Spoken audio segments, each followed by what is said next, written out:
Good morrow, fellow knights. I hope you've put on your armor, your swords and spears, sharpened your shield, freshly painted of your coat of arms, because it's time for battle.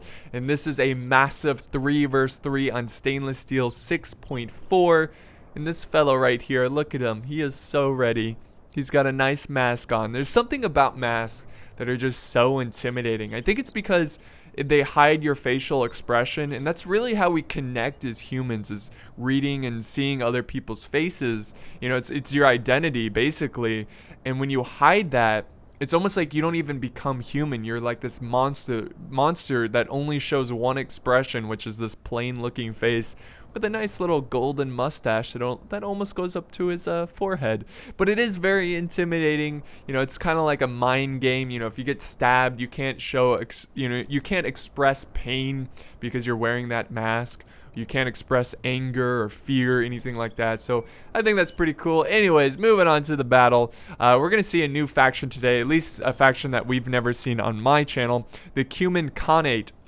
Very cool looking faction. They've got some cool units, and also they're bringing the mangonel of justice. So you know the mangonel is life, it is love, it's all that we live for. So I'm excited to see them on the battlefield. And then if we look at the other armies here in the center, we've got the Kingdom of Hungary, and then over here to the right we have the Crusader states.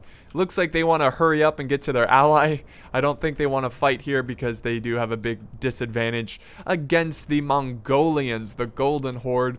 And then in the center for their side, we've got the Holy Roman Empire. And over here, we've got the Crown of Aragon. So this is going to be a pretty epic battle, pretty chaotic, and let's go ahead, get started with the army comps. Now, I'm feeling extra lazy today. It's the weekend, you know, I'm not doing the pictures for the army comps, but the good news is that I am going to go into detail of the army comps because it is a mod and most of you guys are not familiar with these units. So let's get started.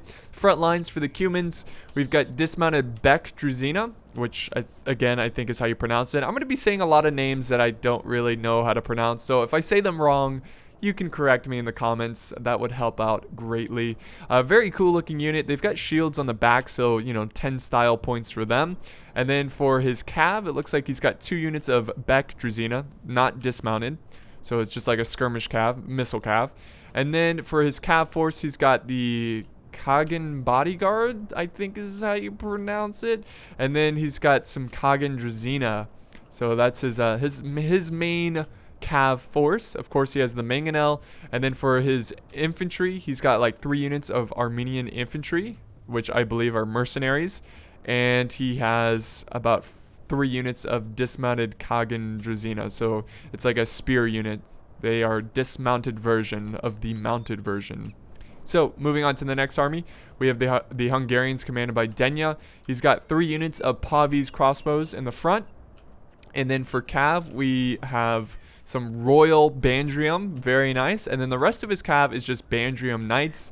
So they're not quite royal, but they're still Bandrium, so that's pretty cool. That's pretty rad right there. So about 4 or 5 units of them. And then he's got his general's bodyguard. And look at this general. He's got a dragon on his chest. You know, whatever. You know, don't mind me. I just got a dragon on my uniform. Yeah.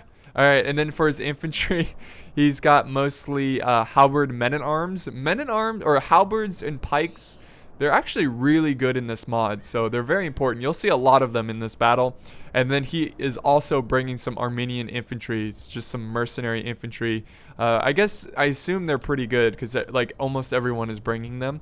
Now for the final army of this side, we have the Crusader states over here for his archers. Oh, by the way, commanded by Amazonite. For his archers, he's got some Templar crossbow, or Templar longbow, excuse me.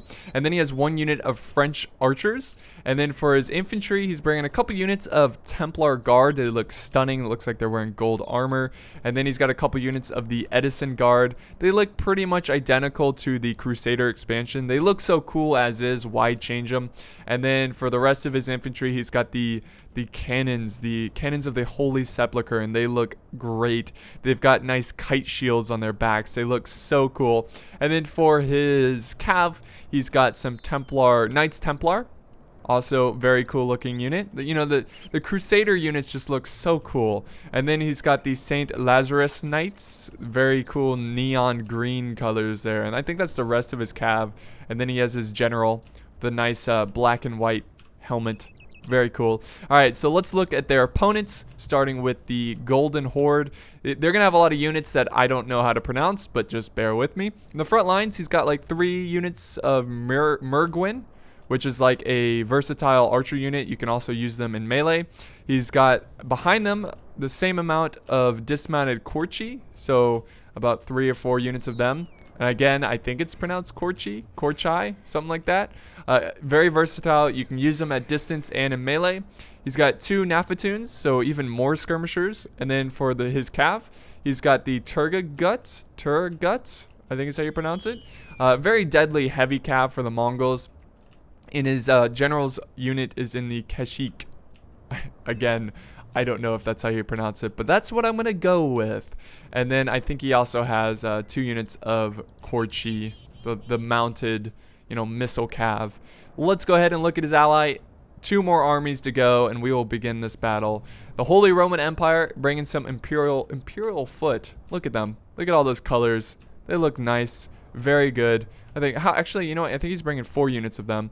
And then he's got 4 units of mailed foot knights. They also look very cool. Even though they're not super fancy, they look wonderful. Then he's got 2 late pikemen. Pikemen are extremely good in this mod. You just got to make sure not to get outflanked. You know, pikes are generally pretty slow. And then he's got some halberd men-at-arms. So a lot of halberds, a lot of pikes. And then for his cav, he's got the Gothic Knights. Really cool. And then he has Imperial Knights over here. I think that's most of his cav force. And then he has the General's Bodyguard. And look at him, black in that yellowish gold. Ah, so fresh. You looking fresh today, good sir. And then the final army, the Crown of Aragon, he's bringing the Foot Knights of Montesilla. He's got some halberd men-at-arms, so a mix of them. We'll get a close-up of the halberds here. I am going a little bit faster. I just want to get through this so we can get to the battle. And then for his cav, he's got some gendarmes. He's got the Knights of Montesilla. I think that's most of his cav. They look pretty cool. They look, you know, they look like the Knights of Santiago. But, yeah. Actually, you know what? He has some Knights of Santiago in here. So it's not all the Knights of Montesilla. And then here's his general. All right, guys. Are you ready? Let's do this. Whew. That was a lot of units and a lot of armies. If you were able to sit through that, then you deserve a bouncy ball. One of those 25-cent bouncy balls. I'll mail it to you. Just kidding. I'm not really going to do that. Okay, so let's kind of just, you know, get a bird's eye view of what's going on here. It looks like the Crusader states are marching their army closer to his ally. We assume this at the start because the terrain disadvantage is pretty huge for him, so he wants to get out of there and team up with his ally. We have Hungary now pushing forward, ready to face the Holy Roman Empire. Now, the Holy Roman Empire, I don't think he has any archers, so actually, yeah, he doesn't have any archers, so this is actually going to be pretty good, you know, position for him to just sit back and fire at him. And then over on this front, it looks like the Cumans are slightly moving closer to his Hungarian ally. But the Holy Roman Empire, he's got to do something here. Like, you just can't sit back and just let them shoot you to death. Now, they're not in range just yet, but we'll see what happens. Yeah, both sides teaming up, and I love to see this. Whoa, that's some battle music going on there. You hear that? That means there's some cav moving out. Yes, we've got the Drazina from the Cumans, the Beck Drazina. They're going to try to get some early harass off. I don't think this faction has any archers either, so they went with a rush build. By the way, Crown of Aragon is commanded by K-Man Beast Delicious. And there we go. There's the first volley from the Drazina, from the Cumans. And they're taking a lot of casualties right now. And you know what? I'm going to turn down the music a little bit. I don't want it to be a little too loud. Let's return to this battle. So he's going to fall back a little bit. That's probably a smart decision because right now they're just setting up their armies. And you don't want to get too aggressive without the support of your ally because you could be easily double teamed. But the range on these Drazina are actually pretty decent. So he's getting a great start here. Now it looks like he's focusing down the Holy Roman Empire. And we have an epic brawl here. Man, words are hard today. Epic. epic brawl. They fire really fast. Deadly force. But, you know, since they fire so fast, they do use up their ammo pretty quickly. Look at this. Look at this. Hungry pushing up his PAVs. They're really far away from his supporting cav, so it's a little risky, but he wasn't that too far away. He's got his army close behind to protect them. And he's just trying to get them in range. Because what they want to do is try to weaken them up as much as possible before they charge in. And look at this. More and more skirmishing here. This is going to be really tough for them. Oh my god. These heavily armored knights just taking a beating right now. Getting hit hard by arrows from both the horse archers and the foot archers. But look at those maces. The foot knights of Montesia. That is nice. Here we go. We got a rally. Looks like they're not going to sit back any longer. They're going to push forward and they're going to bring the fight to the Cumans, which is a great idea. The Cumans are now pushing up their dismounted Drazina. They also have, I believe, their, yes, Armenian infantry charging forward. This is really risky though, but he has his cav close behind, so if they try to charge his infantry, yes, they are going for a charge, and the Cumans are going to block that charge. Oh my god, a beautiful cav battle going on in the front. Oh, Crown of Aragon. It looks like the Crusader States are making a little bit of a mistake there, charging in his infantry without the support of his cav. But let's zoom out here. Oh, and there goes the Mangonel. Look at this, guys. Oh my god, getting a lot of kills there, proving its worth even in the pitched battles environment. And we've got the Drazina now into the fight. Look, they got their spears out. A beautiful battle. If you notice in the background, the Mongols are actually flanking behind their forces, so that's going to be a little bit of a concern. But he is pushing forward his Drazina. Looks like he is about to face the halberd men-at-arms. And a beautiful, beautiful fight is taking place here right before our eyes. The battle is unfolding. And we've got Armenians killing Armenians. A sad sight indeed. Here's an epic battle line here. It looks like the Edison Guard had a lot of trouble against that cav, but it looks like the Hungarians are now pushing in their infantry, and there's going to be a big brawl here between pikes and halberds. The Crusader States, oh my goodness, look at this battle, guys. This is great. Oh, I need to get back into stainless steel. Oh, yes, I do. This is beautiful. Wonderful battle. Just massive scale. Oh, the Mangonel firing down. See, the Cumans look like they're getting a little bit overwhelmed over here. Their infantry lines could break, and that could be a little bit concerning. But the Cumans still have a lot of cav left over, so they can certainly use that cav to get some hammer and anvil. Looks like he's going to charge into this halberd men-at-arms. Get a nice charge there, try to get some kills, trying to weaken them. The halberd men-at-arms for Hungary doing work right now against the mailed foot knights of the Holy Roman Empire. And the archers are now firing. Even though they risk friendly fire, they're going to kill some of the enemy too.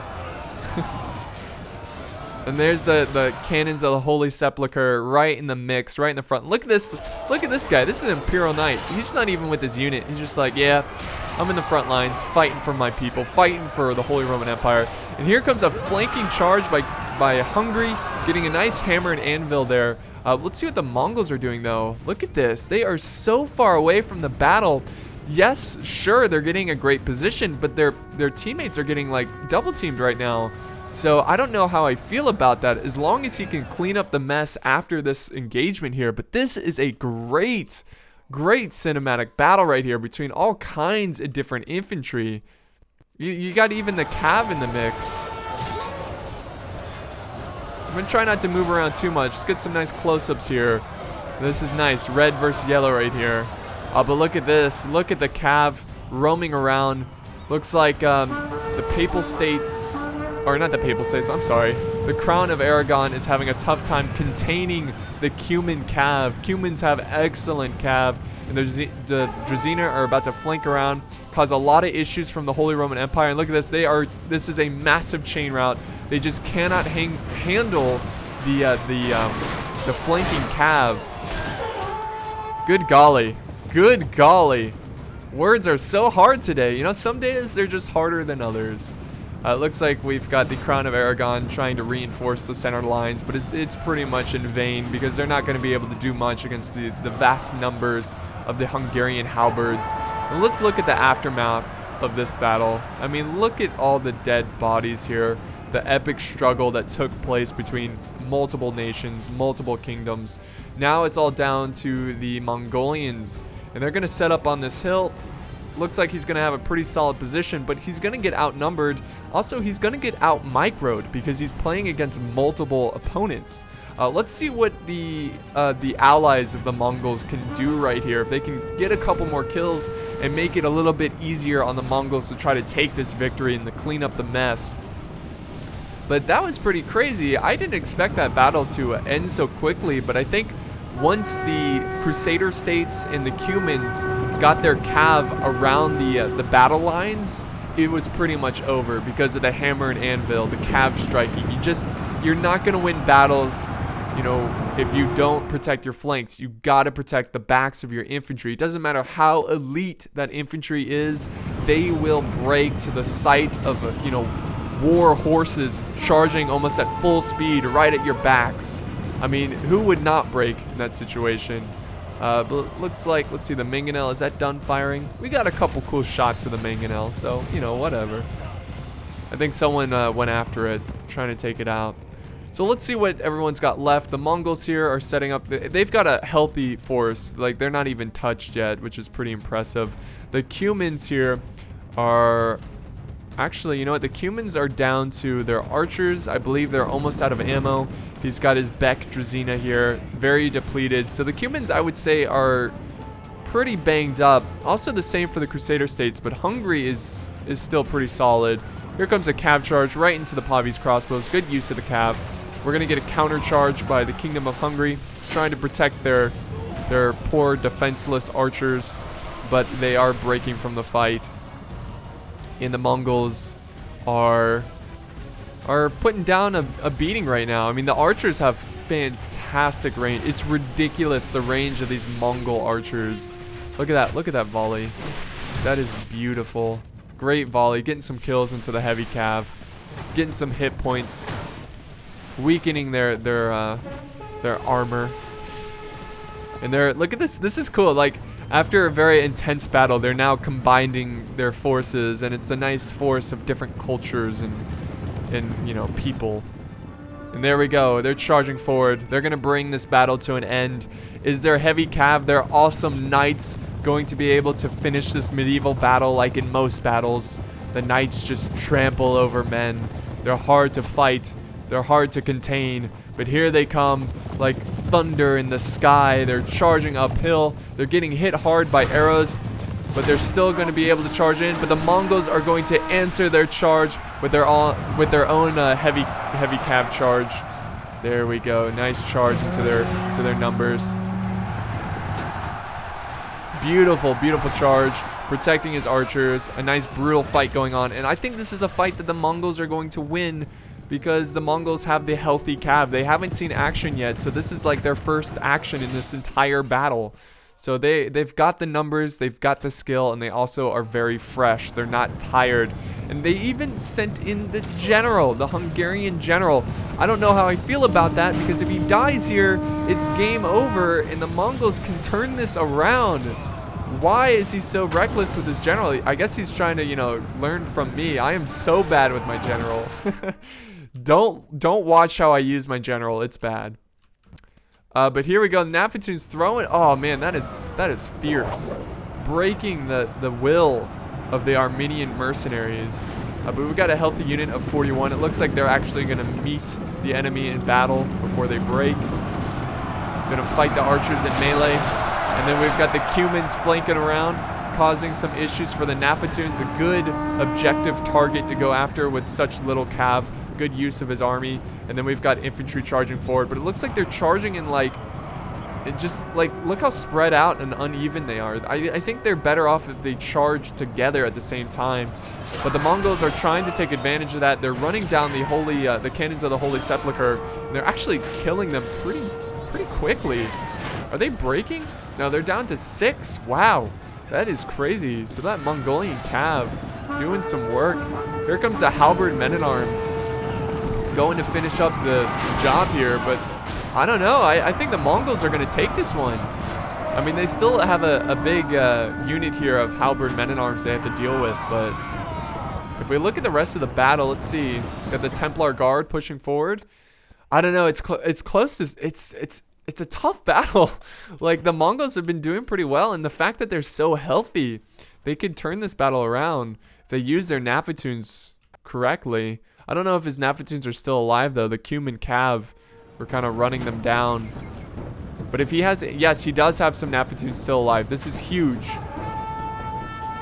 He's got to kill those Crusader State infantry over there. But it looks like he's focusing down some enemy Cav in the back.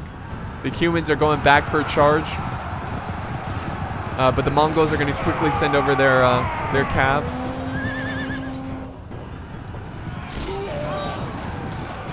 So the Crusader States here doing the best they can, trying to destroy the Mongolian infantry. They're Mongol archers. Let's get a nice zoom out and see what's going on in this fight. It looks like the Mongols are going to take this one, guys. I think they're going to take this one. That is insane, because the balance of power was not in their favor, but things happen in battles. And I believe it's because the Hungarians lost their general. I don't know, but it looks like we're about to have another epic clash here between infantry here. The Mongol archers are about to face the Templar Guard. Oh, I love that rally. Here comes a flanking charge, and it looks like the archers are now... This is a big blob here. This is not good. I think he kind of blobbed up his forces a bit too much. He needs to spread them out a little bit. But a pretty cool fight, guys. And it's a very close fight. Uh-oh. Oh, this isn't good, though. The Cumans, they've got their Beck Drazina. Looks like they're going to fight in melee, but the Mongols are going to charge at them, and that's actually going to break some of them. The Mongols are breaking to the Nafatunes and the cycle charges from the Cav. They need to quickly make a decision here. They need to fight and try to bring down the what's left of the Mongol infantry. But the damn Nafatu, it's like two men breaking them. They could easily just charge and kill them, but they're just too afraid. They're like, what is this magic that you throw at us, making us explode and catch on fire? And looks like the rest of the Drazina are getting run down by the Cav. We still have, let's see. I think that's it for the battle, guys. I think, yes, the Mongols are going to take this one. And the Hungarians are desperately trying to fire down using their poppies, crossbows, militia, whatever they got left to try to kill the Mongolians. But it's not going to be enough. And it's gonna end with a Mongol victory. So, good game to the Mongols and the Mongolian allies, which was the Crown of Aragon and the Holy Roman Empire. His allies did a really great job on defeating or killing as many as they could, and that made it really easy for the Mongols to finish up and clean up this battlefield. And that's exactly what he's doing with his heavy cav here. About to storm in, and he's about to crush the Pavis crossbow militia. There he goes. There he goes. What is this? Do we have a general over here? No, that's not a general. Just some knight I don't care about. So that's going to be it, guys. That is going to be the battle. So, you know, sometimes it can be actually helpful to not engage right away, even though your teammates are engaged. But the fact that he flanked all the way around, captured this really great, nice terrain, and the other armies had to move up and face him, but he was able to pepper them down with his archers and also get some nice deadly cav charges, killing some generals, doing a great job. So if we look at the kills here, the Crusader States, Amazonites getting 475. You really struggled there a little bit. If we look at the Cumans getting 830, and Denya, the Hungarians, getting the most kills for their side. Actually, the most kills in the game, 1,040. Well done. If we look at JKBYX10, getting 750. He was the Mongolian player. His strategy worked off. He got the least amount of kills, so he got a lot of prisoners. But his allies, look at the allies. They did fantastic, even though they didn't have the archers. They didn't have, you know, that dynamic capability.